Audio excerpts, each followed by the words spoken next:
श्री गणेशाय नमः। श्री गुरुदेवाय नमः। ओम नमः शिवाय। आज की शिव पुराण कथा में आप सभी भक्तों का स्वागत है। आज की कथा में श्री रुद्र संहिता पंचम खंड 34वां अध्याय शंखचूड़ की युद्ध यात्रा। सनत कुमार जी बोले, हे व्यास जी, उधर दूसरी ओर जब भगवान शिव का दूत पुष्पदंत असुरराज शंखचूड़ के पास से वापस लौट गया, तब असुरराज शंखचूड़ भी अपने मन में युद्ध करने का निश्चय करके अपनी प्रिय पत्नी देवी तुलसी के पास पहुंचा। वहां उसने तुलसी को बताया कि हे देवी, अब मुझे कल सुबह युद्ध के लिए प्रस्थान करना होगा। यह सुनकर देवी तुलसी रोने लगी।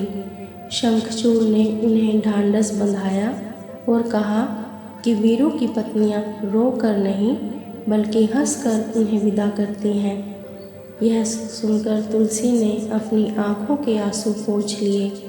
प्रातःकाल जागकर असुरराज शंखचूड़ ने अपने राज दरबार का उत्तरदायित्व अपने पुत्र को सौंप दिया तथा देवी तुलसी से पुत्र की सहायता करने के लिए कहा।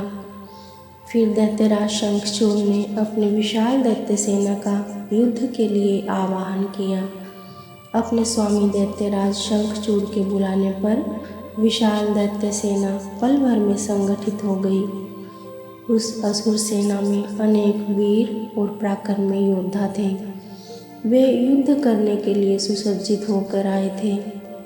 दैत्य सेना का मनोबल बहुत ऊंचा था। वे अत्यंत गर्वित थे और सोच रहे थे कि इस युद्ध में वे अवश्य ही जीतेंगे। मौर्य, कालिक, कालिकेय नामक 3 वीर असुर सेनापति के रूप में दैत्य सेना का प्रतिनिधित्व कर रहे थे। उस विशाल 3 लाख अक्षौहिणी सेना को देखकर बड़े बड़े वीर पल भर में भयभीत हो जाते थे। असुरराज शंखचूड़ अपनी विशाल दैत्य सेना को देखकर बहुत खुश हो रहा था। तब युद्ध के लिए प्रस्थान करती हुई उस सेना का नेतृत्व स्वयं असुरराज शंखचूड़ ने आगे आकर किया।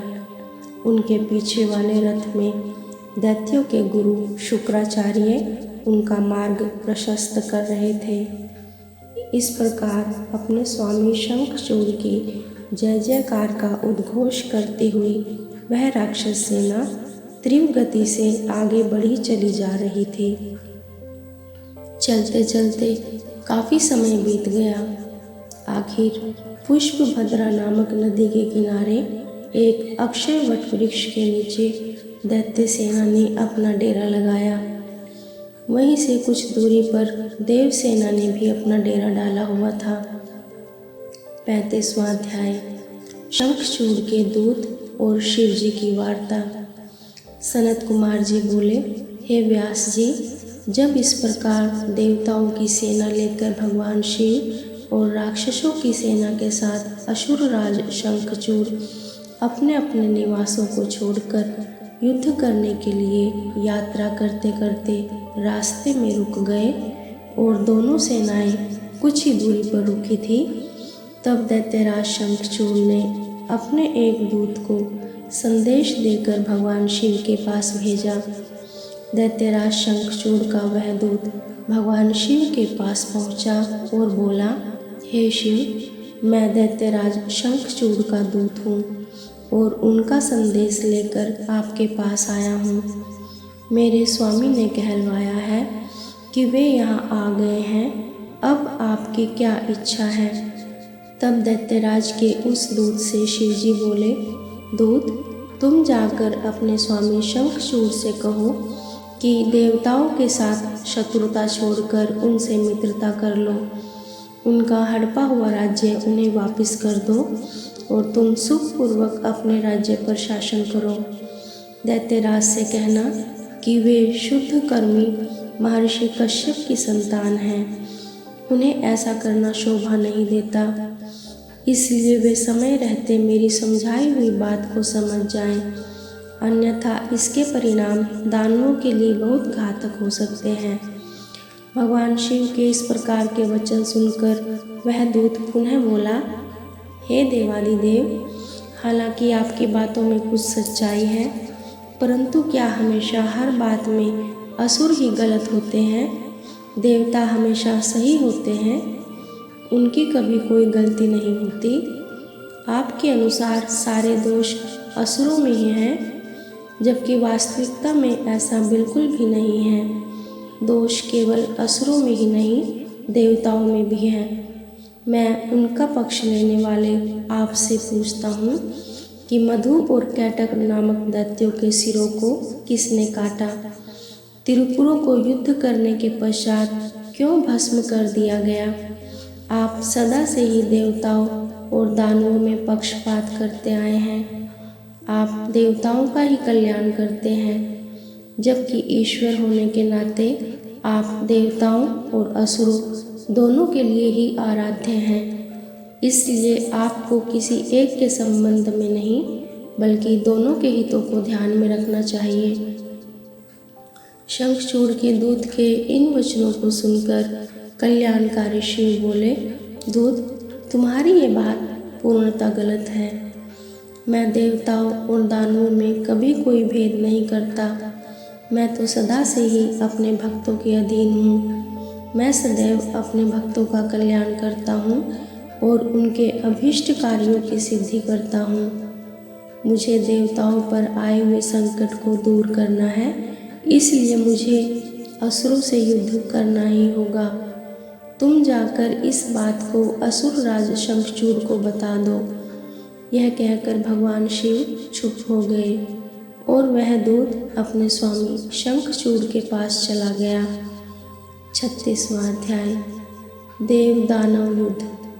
व्यास जी ने सनत कुमार जी से पूछा, हे ब्रह्मपुत्र, जब भगवान शिव का संदेश लेकर दैत्यराज शंखचूड़ का वह दूत वापस अपने स्वामी शंखचूड़ के पास चला गया, तब क्या हुआ? उस दूत ने शंखचूड़ से क्या कहा और उस दूत से सारी बातें जानने के पश्चात दैत्यराज शंखचूड़ ने क्या कहा? हे महर्षि, कृपया करके इस संबंध में मुझे सविस्तार बताइए। व्यास जी के प्रश्न को सुनकर सनत कुमार जी बोले, हे महामुने, उस दूत ने अपने स्वामी शंखचूड़ के पास जाकर उसे भगवान शिव से हुई सारी बातें बता दी।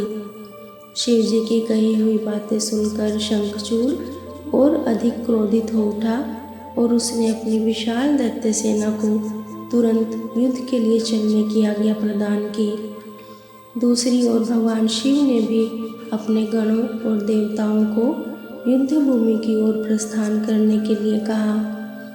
देवताओं और दानवों दोनों की सेनाएं पूरे जोश और साहस के साथ लड़ने हेतु तत्पर होकर आगे बढ़ने लगी। दानवों की सेना में सबसे आगे शंखचूड़ था और दूसरी ओर देव सेना में त्रिलोकीनाथ भगवान शिव सबसे आगे चल रहे थे। दोनों सेनाएं अपने स्वामियों के जय घोष के साथ आगे बढ़ रही थी। उस समय चारों ओर रणभेरियां बजने लगी थी। कुछ ही समय पश्चात देवता और दैत्य आमने सामने थे। एक दूसरे को अपना घोर शत्रु समझकर दोनों एक दूसरे पर टूट पड़े। भयानक युद्ध होने लगा। हर ओर मार काट, चीख पुकार मची हुई थी। युद्ध का दृश्य अत्यंत हृदय विदारक था। भगवान श्री हरि विष्णु के साथ दंभ, कलासुर के साथ कालका, गोकर्ण के साथ हुताशन, तो कालंबिक के साथ वरुण देव का युद्ध होने लगा। सब युद्ध करने में मगन थे, परंतु भगवान शिव तथा देवी भद्रकाली अभी तक ऐसे ही बैठे थे। उन्होंने युद्ध करना शुरू नहीं किया था। उधर दैत्यराज शंखचूड़ भी युद्ध का दृश्य देख रहा था। उस समय युद्ध अपने चरम पर था। दोनों सेनाएं घमासान युद्ध कर रही थी। सभी बड़ी वीरता से लड़ रहे थे और युद्ध में अनेक प्रकार के आयुधों का प्रयोग कर रहे थे। कुछ ही देर में पृथ्वी कटे मरे और घायल योद्धाओं से पट गई। 37वां अध्याय शंखचूड़ युद्ध। सनत कुमार जी बोले, हे व्यास जी, इस प्रकार देवताओं और दानवों में भयानक विनाशकारी युद्ध चल रहा था। धीरे धीरे दानव देवताओं पर भारी पड़ने लगे। तब देवता अत्यंत भयभीत होकर अपनी रक्षा हेतु इधर उधर भागने लगे। कुछ देवता भागकर देवादिदेव भगवान शिव की शरण में आए। तब वे देवता बोले, प्रभु हमारी रक्षा करें। असुर सेना परास्त होने की बजाय हम पर हावी होती जा रही है। यदि शीघ्र ही कुछ नहीं किया गया तो हम अवश्य हार जाएंगे। देवताओं के ये वचन सुनकर भगवान शिव को बहुत क्रोध आया।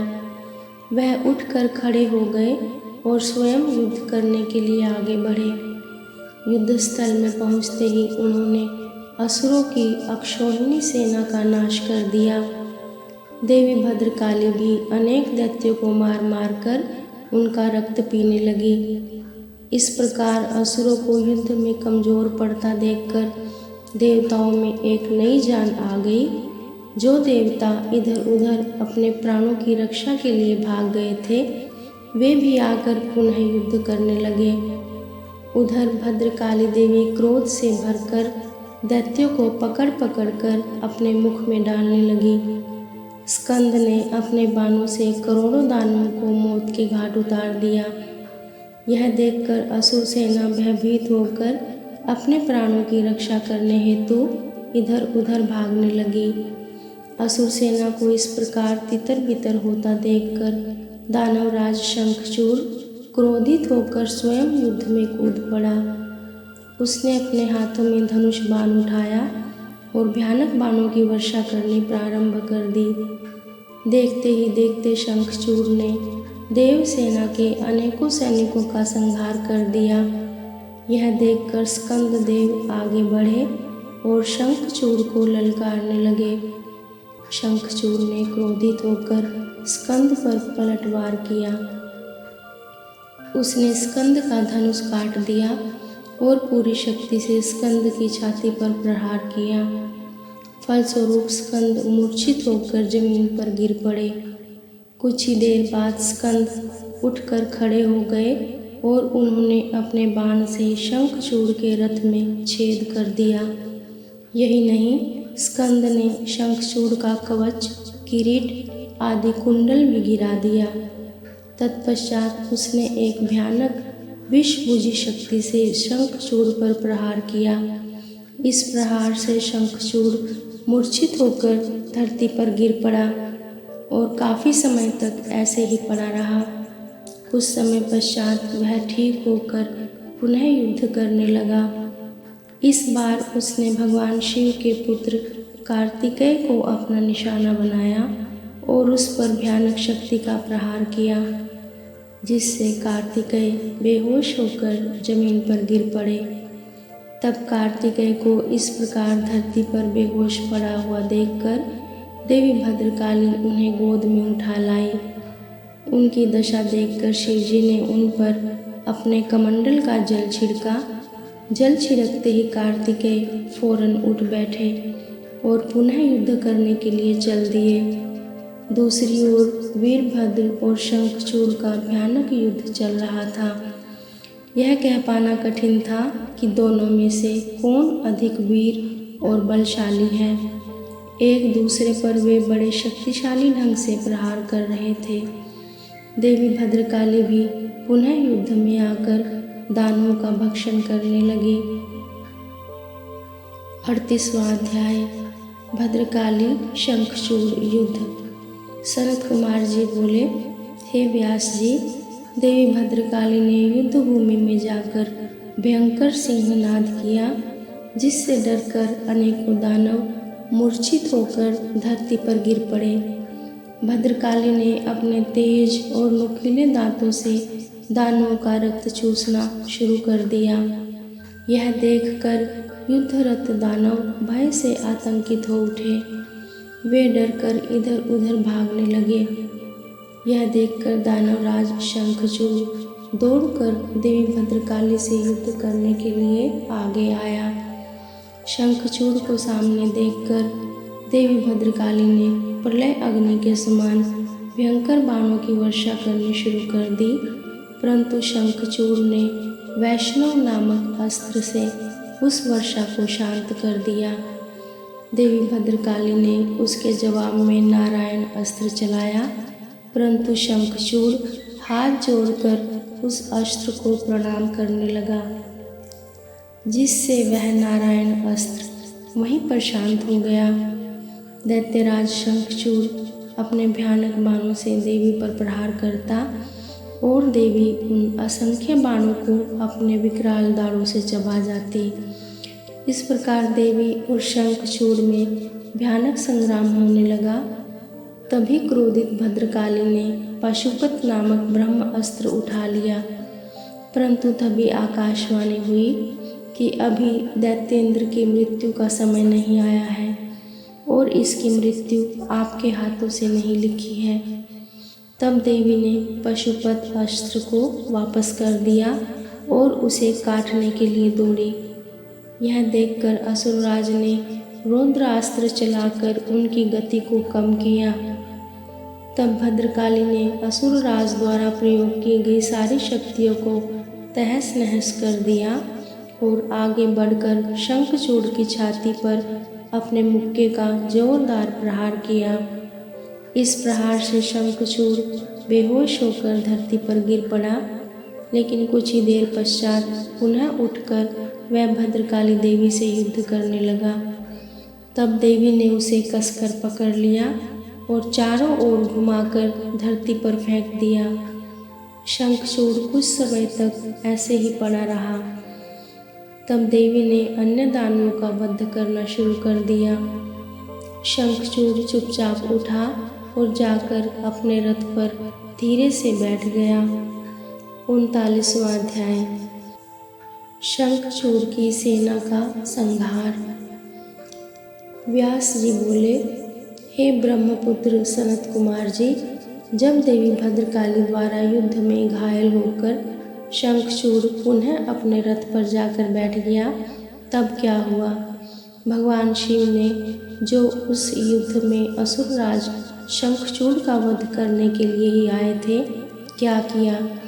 कृपया कर मुझे इस कथा को सविस्तार सुनाइए।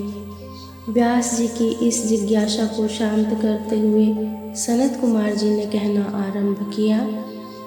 वे बोले, हे महामुने, जब देवी भद्रकाली ने असुरराज शंखचूड़ को उठाकर बलपूर्वक जमीन पर पटक दिया, तो कुछ समय तक शंखचूड़ इस प्रकार से धरती पर पड़ा रहा मानो मूर्छित हो गया हो। तब देवी जाकर दानवों पर प्रलय की भांति टूट पड़ी। दूसरी ओर कुछ देवताओं ने भगवान शिव के पास जाकर उन्हें भद्रकाली और शंखचूड़ के इस भयानक युद्ध के बारे में बताया। ये सारी बातें सुनकर त्रिलोकीनाथ भगवान शिव स्वयं युद्ध करने के लिए आगे बढ़े। जब कल्याणकारी सर्वेश्वर देवादिदेव भगवान शिव अपने वाहन नंदीश्वर पर चढ़कर आरूढ़ होकर युद्ध स्थल में पधारे, तो उन्हें देखकर असुरराज शंखचूड़ ने उनका अभिवादन किया। तत्पश्चात शंखचूड़ अपने विमान पर चढ़ गया और भगवान शिव से युद्ध करने की तैयारी करने लगा। उसने अपना रक्षा कवच पहना और युद्ध करने के लिए अपने हाथ में धनुष बाण उठा लिया। वह पूरे उत्साह के साथ भगवान शिव पर दिव्यास्त्रों का प्रहार कर रहा था। इस प्रकार त्रिलोकीनाथ भगवान शिव और असुरराज शंखचूड़ का भयानक युद्ध 100 वर्षों तक निरंतर चलता रहा। महावीर और पराक्रमी शंखचूड़ ने अनेक शक्तिशाली बाणों और असंख्य मायावी अस्त्र शस्त्रों का प्रयोग शिवजी पर किया, परंतु परमेश्वर शिव ने उन सबको पल भर में काट दिया। भगवान शिव ने क्रोधित होकर उस पर पुनः प्रहार किया। यह देखकर शंखचूड़ ने चतुराई से काम लेते हुए मन में सोचा कि यदि मैं भगवान शिव के वाहन को ही नुकसान पहुंचा दूं, तो वे पल भर में ही जमीन पर आ गिरेंगे और इस प्रकार मैं उन पर झपटकर उन्हें अपने वश में कर लूँगा। यह विचार मन में आते ही शंखचूड़ ने शिवजी के वाहन नंदीश्वर के सिर पर तलवार से वार किया, परंतु देवादिदेव ने क्षण मात्र में ही उस तलवार के 2 टुकड़े कर दिए। अपने प्रिय नंदीश्वर को युद्ध में निशाना बनता देखकर उनके सब्र का बांध टूट गया और उन्होंने अपने तेज बाणों से दैत्यराज की ढाल को भी काट दिया। जब तलवार और ढाल दोनों ही खराब हो गई, तब शंखचूड़ ने अपनी गदा से युद्ध लड़ना आरंभ कर दिया, परंतु गदा का भी वही हाल हुआ जो तलवार और ढाल का हुआ था। तभी देवी भद्रकाली वहां पहुंचकर राक्षसों को मारने काटने लगी।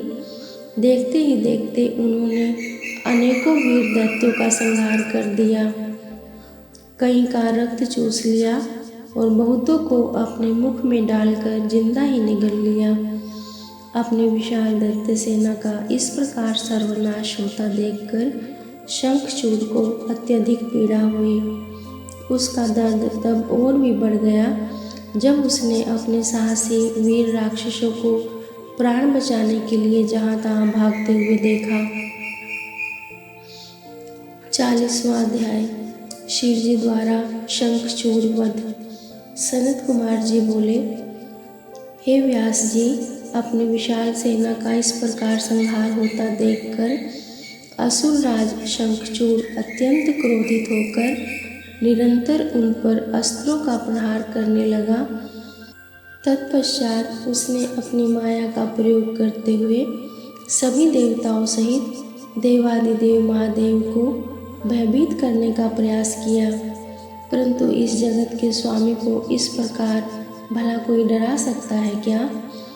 देवादिदेव महादेव जी उसकी माया से तनिक भी भयभीत नहीं हुए और उन्होंने शंखचूड़ पर अनेक दिव्य शक्तियों से प्रहार किया, जिनके फलस्वरूप शंखचूड़ की माया पल भर में ही विलुप्त हो गई। क्रोधित महादेव जी ने दैत्येंद्र का वध करने के लिए अपने हाथों में त्रिशूल उठा लिया। जैसे ही वे त्रिशूल का प्रहार करने आगे बढ़े, तभी उन्हें एक आकाशवाणी सुनाई दी, जो कि सिर्फ शिवजी के लिए ही थी। आकाशवाणी बोली, हे कल्याणकारी शिव, आप तो सर्वेश्वर हैं, इस जगत के स्वामी हैं। आपकी आज्ञा के बिना तो इस जगत में कुछ हो ही नहीं सकता।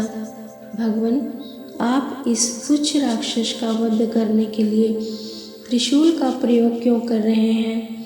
इसे मारना आपके लिए बहुत ही आसान है। भगवान, आप तो सब वेदों के परम ज्ञाता हैं तथा सब कुछ जानते हैं। जब तक शंखचूड़ के पास भगवान विष्णु का कवच और पतिव्रता स्त्री है, तब तक शास्त्र अनुसार यह अवध्य है। आकाशवाणी सुनते ही भगवान शिव ने अपने त्रिशूल को तुरंत ही रोक दिया और मन में श्रीहरि विष्णु का स्मरण किया। श्रीहरि अगले ही क्षण हाथ जोड़े उनके सामने उपस्थित हो गए। तब शिवजी ने विष्णु जी को इस संकट को दूर करने का आदेश दिया। भगवान विष्णु ने तुरंत ही एक ब्राह्मण का वेश धारण किया और भिक्षा मांगने के लिए दैत्यराज शंखचूड़ के पास पहुंच गए। वहां पहुंचकर विष्णु जी ने भिक्षा मांगी। तब शंखचूड़ ने पूछा, हे ब्राह्मण देव, आपको क्या चाहिए? मैं अवश्य ही दूंगा, परंतु पहले यह बताइए तो सही कि आप क्या चाहते हैं। तब ब्राह्मण का रूप धारण किए हुए विष्णु जी बोले कि पहले प्रतिज्ञा करो कि मैं जो मांगूंगा तुम मुझे दोगे। इस प्रकार जब शंखचूड़ ने ब्राह्मण को उसकी इच्छित वस्तु देने का वचन दे दिया, तब विष्णु जी ने उनसे उनका कवच मांग लिया। कवच लेने के पश्चात वे ब्राह्मण के रूप में ही दैत्यराज की पत्नी देवी तुलसी के पास गए। मायावी विष्णु जी देवताओं के कार्यों को पूरा करने के लिए देवी तुलसी के साथ भक्तिपूर्वक विहार करने लगे। दूसरी ओर जब भगवान शिव को अपनी दिव्य अलौकिक शक्ति द्वारा इस बात का ज्ञान हुआ कि शंखचूड़ की रक्षा करने वाला कवच और उसकी पतिव्रता स्त्री की शक्ति अब उसके साथ नहीं रही, तो तुरंत ही उन्होंने अपना विजय नामक त्रिशूल उठा लिया और पूरी शक्ति से उस त्रिशूल का प्रहार दैत्यराज पर किया। उस दिव्य त्रिशूल के प्रहार से पल भर में ही शंखचूड़ के प्राण पखेरु उड़ गए। दैत्यराज शंखचूड़ के मरते ही आकाश में दुदुम्बियाँ बजने लगी, चारों दिशाओं में मंगलगान होने लगा और भगवान शिव पर आकाश से फूलों की वर्षा होने लगी। वहाँ उपस्थित सभी देवता भगवान शिव की स्तुति करने लगे और उनको धन्यवाद कहने लगे। असुरराज शंखचूड़ भी भगवान शिव के हाथों मृत्यु को प्राप्त होकर अपने शाप से मुक्त हो गया। उसकी हड्डियों से एक विशेष शंख की जाति बनी। उस शंख में रखा गया जल अत्यंत शुद्ध माना जाता है और उसका प्रयोग देवताओं पर जल चढ़ाने के लिए तथा घरों को शुद्ध करने के लिए किया जाता है। वह जल देवी लक्ष्मी और श्री हरि विष्णु को बहुत प्रिय है, परंतु इस जल को भगवान शिव की पूजा में प्रयोग नहीं किया जाता। इस प्रकार दैत्यराज शंखचूड़ के वध के पश्चात कल्याणकारी भगवान शिव प्रसन्नतापूर्वक नंदीश्वर पर आरूढ़ होकर देवी भद्रकाली, कुमार कार्तिकेय और गणेश सहित अपने अनेकों गणों को साथ लेकर पुनः अपने निवास कैलाश पर्वत की ओर चल दिए। तत्पश्चात देवता भी प्रसन्न हृदय से अपने लोकों को चले गए। आज की कथा में इतना ही। शेष कथा अगले भाग में। ओम नमः शिवाय। श्री शिवार्पणमस्तु।